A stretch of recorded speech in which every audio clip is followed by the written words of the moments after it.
Actually, meron pang hindi alam si Miss Joji, no? May niluluto pa kami na mga bagong pakulo para sa inyong lahat. At siguradong lahat kayo ay matutuwa, technopreneur man kayo o techno-user, matutuwa kayo sa mga ilalabas ng kumpanya sa taong ito. Okay. Lumako tayo doon sa pinaka-pakay o pinaka-reason kung bakit ako nandito sa inyo. Sino ba sa inyo yung sumusubaybay sa aking Facebook account?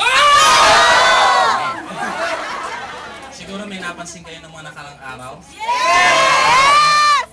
na merong nanalo na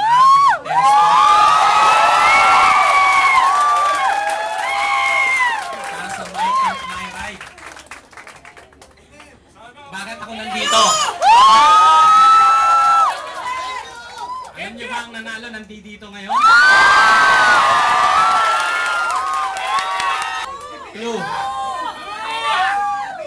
Gusto niyo ba, no? Medyo...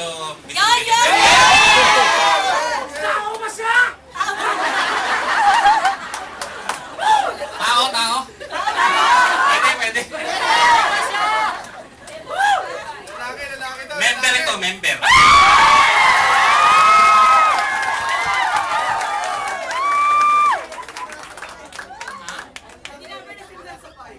Oo, ang tinapay nagsisimula sa 5.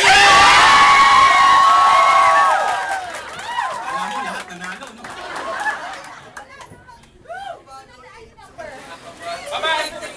Bagaman maraming team na alam kong nandito ngayon, ano? Ang nanalo ay nasa Team Maverick.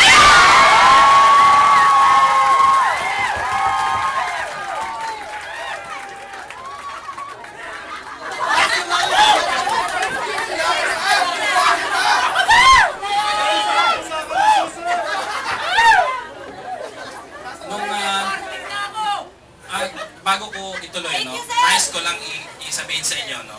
Na yung draw nung premyo ay nag-witness ang BFAD, no? BFAD, hindi DTI. BFAD noong time na yun kasi ang #1 product na promote noong MITRE ay yung OC-15. So BFAD ang nag-oversee. Actually, BFAD ang nag-draw at nandun ako nakatingin. Kaya nang nakita ko yun, tuwan-tuwa ako kasi kilala ko yung pangalan.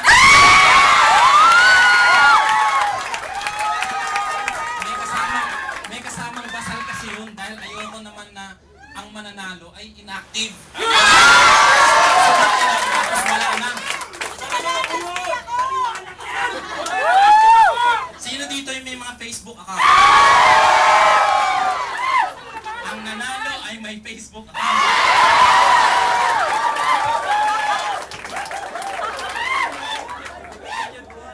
Gusto nyo malaman kung anong gender niya?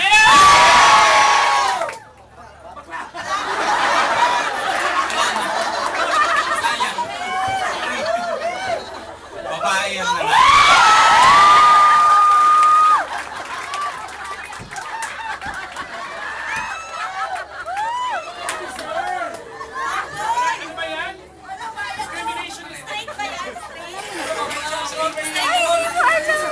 Sabihin ko na ba, pawis na ako. Ha? Baka magkapuno niya ako, pawis na yung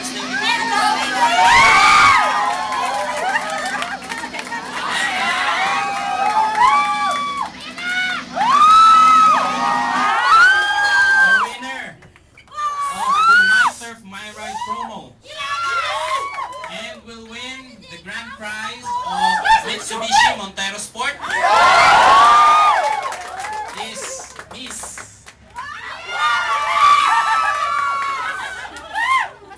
Dito yung sulat eh. Miss. Ano nagsak pa ako?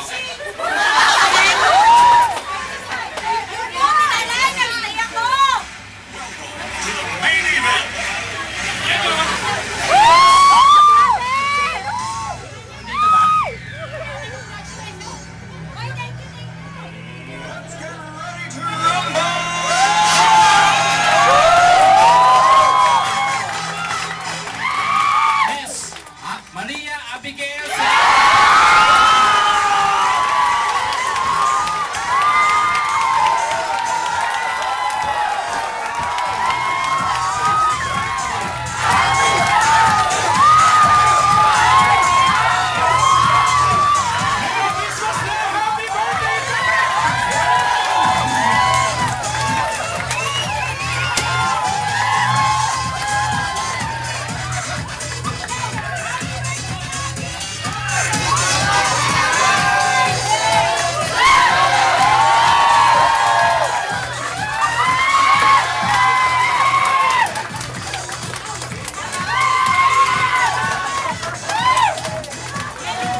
all, sorry Meng, wala na yung makeup mo. Okay lang, Oy, guys! kita pa rin kilay. Okay lang, may kotse ka naman! Well, technically, speechless ako. Hindi ako si Abby Serrano pag wala akong masabi. First of all, syempre thank you kay God kasi siya yung nagbigay nitong lahat-lahat. Tayo magkakasama. Yung dream car ko. Kasi may kwento sa mamaya. Kwento mo muna sa amin, di ba nung dati nasa Bigboard mo lang siya, ang nakalagay sa'yo, Montero lang, tapos whenever we ask you questions, ano yung mga lagi mong sinasabi sa amin? Ikaw na naman kwento. Na! Sige ka, di ko si Susi. Hindi kasi, wala ko masabi. Ano ba yan? Trainer ba ako? Okay na lang, okay na lang. Wala bang masabi, okay na lang. Hindi. First, syempre, yun nga, sabi ko, thank you kay Lord. Second, thank you kay V-Mobile, sa MyTurf, kila Sir Benko. Yes! Ewan ko. So, totoo lang, nung una, yung ito, ngayon lang to malalaman ng lahat. Yung MyTurf, dati nung nilabas, medyo sabi ko, ano ba yan? MyTurf, piso-piso. Sabi ko ganon. And then, dahil mahal ko yung company, sabi nila, makakatulong daw sa company. So, ginawa ko na lang siya, tapos in-endorse ko. May history kasi behind yung MyTurf earnings. Nung time na na-hospital yung lola ko, sobrang daming kailangan namin na money. And hindi ko alam na yung MyTurf earnings, yun yung magpo-provide ng load para sa buong pamilya. Kasi syempre, communication is very important pag may mga ganong event. So, grabe thankful ako sa ginawang MyTurf. Tapos yun pa pala yung magdadala Ay, ng... palakpakan niyo ba? Kasi nga, kinukwento ko kala Ace, last May 12, birthday ng lola ko, yun nga yung na-confine for 5 months. So, nandun kami lahat. Pero yung family kasi namin, isa lang yung car. Yun sa car ng tita ko, which is sedan lang siya. So, Ford Links siya. So, kinukwento ko sa kanya, sabi ko, ay, lahat kami magpipinsan, gusto namin SUV or van kasi nakakailang batch yung pinsan ko maghatid-hatid kasi nga hindi nga kami kasya lahat tapos hanggang sa nasira na siya hanggang sa that day. So, ngayon magkakasama lang kami.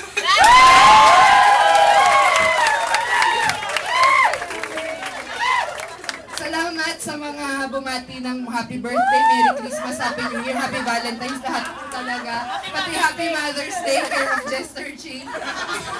Sabi ko, hindi pa ako mother, baka wala mag-apply na boyfriend niya. Marami na! At thank you sa Team Mavericks, syempre, sa lahat ng mga nagstay, sa lahat ng mga dinaanan natin na challenges, nandito pa rin tayo lahat. And thank you sa buong team ko, syempre sa Team Abundance, grabe, mahal na mahal ko kayong lahat. Pag nagbabong tayo, magkakasama na tayo kasi hindi na tayo mag-commute. Grabe. Tagaytay na ka! Wala pa akong lisensya. Sailing! Sailing! So yan, sa best friend ko, kay Sailing! Elaine. Tawagin si Eh kasi Elaine! pinag-innova niyo, palagay ng Montero. Elaine, ikaw mag-drive! Sailing! Alam mo ba, Abby, na simula't simula, kakuntsaba ko na si Elaine. Seryoso yan. Nasaan si Elaine? Elaine, tinatawagin ko si Elaine. Halika dito. Elaine, tumawa ka! Elaine, tayo. Nakatayo na ako. Tumawa ka! Few messages sa mga malalapit kay Abby. Parang, Elaine, halika. Anong masasabi mo na all of this time na talagang kinuntsaba ka namin, na talagang hindi ka bumigay? Ang hirap! Parang nagigilty na ako na tinatanong niya ako, may kinalaman ko ba? May kinalaman ko ba? Wala, ano? Nagsasalita na siya! Pero talagang nung nalaman ko yon ang hirap. Kasi parang, nandun siya. Kasi nandun siya. Sabi niya, ba't kang umingit eh? Wala. wala. Tapos yun. Ngayon,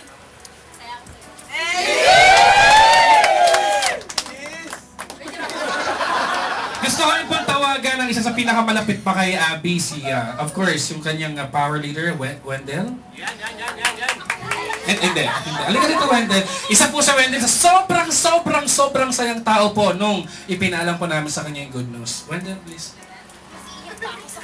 Halika na yan.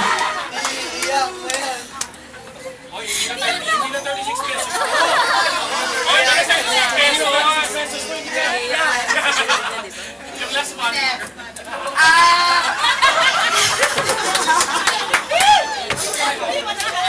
Naiyak na talaga ako. Kasi, Sunday ko siya nalaman. Okay, through Pia. Actually, hindi ko iniintindi kasi yung My Turf before, parang nalimutan na yung Montero. Di ba, isang taon kasi siya eh. So parang ang daming dilubyong nangyari last year. Dilubyo talaga siya. And nung nalaman ko yon kay Pia, I really cried. Kasi bakit? Alam niyo bang isang entry lang ni Abby Serrano sa My Turf? Yeah! Sinong nakakaalam nun?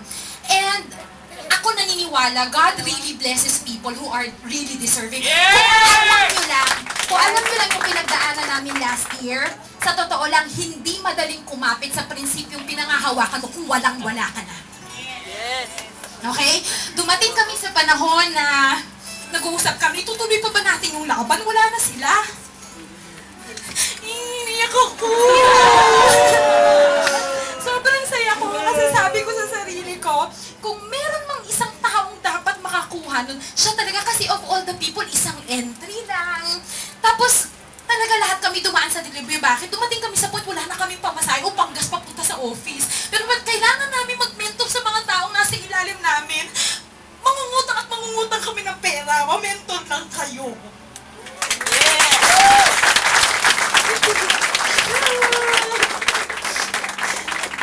Yun yung sinasabi ko, napakahirap mag-stand sa prinsipyong alam mong pinaglalaban mo kung alam mong walang-wala ka na. So sana sa mga members namin, hindi nyo talaga i-take for granted. Kung kayo nahihirapan pumunta dito, lahat naranasan namin yon. Kahit pamasahe o panggas namin, pangungutang namin, ma-mentor lang kayo. So, minsan, masakit sa part namin, but we really have to stand on our principle na alam sa totoo lang, ako, I can go back to the corporate world. Abby can go back to call center. Pero hindi namin ginawa kasi naniniwala pa rin kami kahit zero kami, dumating sa panahon na zero, lalo na July and December. Dumating kami sa zero, pero sabi namin, anong kwenta na binubong namin ng tao, na binibigyan namin ng pag-asa sa prinsipyo na pinaniniwalaan namin ito magbibigay ng time freedom and financial freedom kung kami mismo bibigay. yes. Yun, so nung naraman ko, siya talagang deserving. Actually, nung Tuesday, kung nakita niyo yung post ko, pag uwi ko sa bahay, pares na kumalat. Hindi na waterproof. Okay. Nung Friday, kasabay ko sila Carlo, sila Jackie, yung member ko. Actually, umuulan nung Tuesday. Umuulan. Pagtapos nung EP1 nung Tuesday, nakita ko sila ni Elaine, nagpapatintero sa ulan. Totoo, tumatawid sila doon. Sinabi ko while driving, Abby, konting tiis na lang, ma-end na yung paglalakad mo sa ulan. So yung post ko regarding sa FB, sinabi ko, friend, may nakita akong isang friend. Sabi ko, nakita ko siyang naglalakad sa ulan. Sinabi ko na lang sa sarili ko, friend, konting tiis na lang, ma-end no yung naglalakad ka. Kasi naranasan natin lahat yan eh. Alam mo yung kids para lang hindi mabasa, kino-cover mo ng katawan mo para lang hindi mabasa, kasi i-deliver mo pa sa probinsya sa OFW mo. So, yung ganong sacrifices, it's really worth it. Lalo na siya, mas masipag siya mag-mentor kesa sa akin eh. So, of all the people, one entry, alam talaga ni God kung sino dapat ang deserving. At yun lang, ako yung sobrang umiyak talaga nung nalaman ko yun, Abby. Sobra. Kaya sabi ko, Lord, thank you talaga. You really proves, you really bless people who are really deserving. Yun. Kasi hindi ka takot sa mic ngayon, ha? And of course, gusto ko rin pong hingihan ng message no other than, of course, Hayes ko. Okay? Kasi, Hayes, isa ka sa naging mentor ni Abby. So. Nag-iyak ka, iyak. Tayo na, Hayes. Speeches na ako eh. Tayo! Feeling ako. Ano sasabihin ko? Congratulations, Abby. Kahit nung nalaman ko yun, sobrang saya ko. May ginagawa ko no, nagbabasa ako and then tinawagan ako ni Sir Gerald. Tinawagan niya ako. Parang tumigil hindi yung oras lang.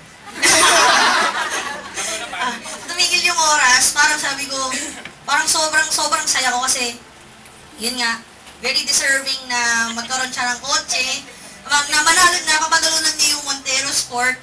Kasi, yung commitment niya dun sa business, sobrang grabe. Yung commitment niya dun sa team, sobrang grabe. Yung commitment niya sa sarili niya, sobrang grabe. So talagang sobrang happy ako. Kasi yun nga sabi din ni Sir Alan na yung nanalo dapat active, hindi inactive. Kasi B-Mobile namigay ng kotse. Ng company na ganun. So, sobrang happy ako kasi another, parang, Another life, another history. basta yun. Another another milestone sa company yun na makapag-award ng brand new na sasakyan. Kasi dati, lang award ng mga,